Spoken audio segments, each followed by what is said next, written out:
ছোট্ট বাবা আমার লুচি খেতে চেয়েছে, তো বাজার তো করতেই হবে।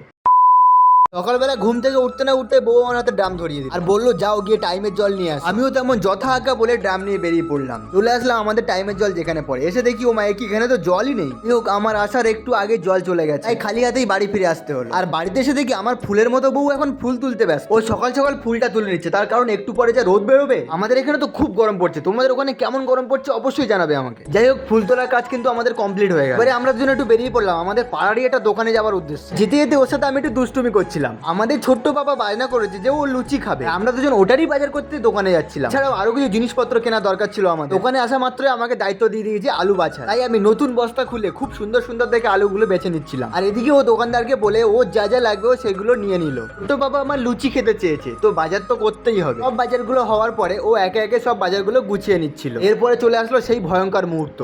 হ্যাঁ, আমাদের ছেলেদের কাছে তো এটা ভয়ঙ্কর মুহূর্ত, কারণ আমাদের পকেট থেকে টাকা সবসময় বেরিয়ে যায়। তাই আমারও 100 টাকা বেরিয়ে গেল। যাই হোক, কি আর করা যাবে। ও টাকা তো আমি দিয়েছি, কিন্তু জিনিসপত্র আমার বউকে দিয়েই সব বস। আর ঠিক এই কারণে ওর মুখটা বাংলার 5 হয়ে আছে। এরপরে বাড়িতে এসে আমাকে দায়িত্ব দিয়ে দিল ময়দা পেশার, কারণ আমরা সবাই জানি লুচি খেতে গেলে সবার আগে ময়দাটাকে ভালোভাবে মাখতে হবে। আমি ময়দা মেখে ফেললাম। ময়দা মাখানোর দায়িত্বটা কিন্তু আমার হলেও বেলার দায়িত্ব কিন্তু আমার বউয়ের। তাই আমার বউ লুচিগুলো বেলে ফেললো। ওই যে আগে বললাম আমার ছোট্ট বাবা লুচি খেতে চেয়েছিল, তাড়াতাড়ি করে লুচি 4-5টা ভেজে ওকে আগে খেতে দেওয়া হলো। আর আমি এখানে লুচি তুলছিলাম, বক্সে গান হচ্ছিল, তাই আমি একটু ডান্স করছিলাম আর ও চুরি করে ভিডিও করছে আমার। অবশেষে সব কাজবাজ কমপ্লিট, আমরা কিন্তু খেতে বসে গেছি। যে পাশের থালাটা আমার লুচি ভর্তি করে দিয়েছে, আর দেখো ম্যাডাম ডাল নিয়ে নিচ্ছে। আমি তখন বললাম কি গো আমাকে একটু ডাল দাও, আমার থালা তো খালি আছে। ও আমাকে তখন বললো ইজি উজুজ, মানে যে যারটা। তোমাদের সাথে কি এরকম হয় সেটা আমাকে জানাতে ভুলবে না। ভিডিওটা ভালো লাগলে লাইক করে দিও।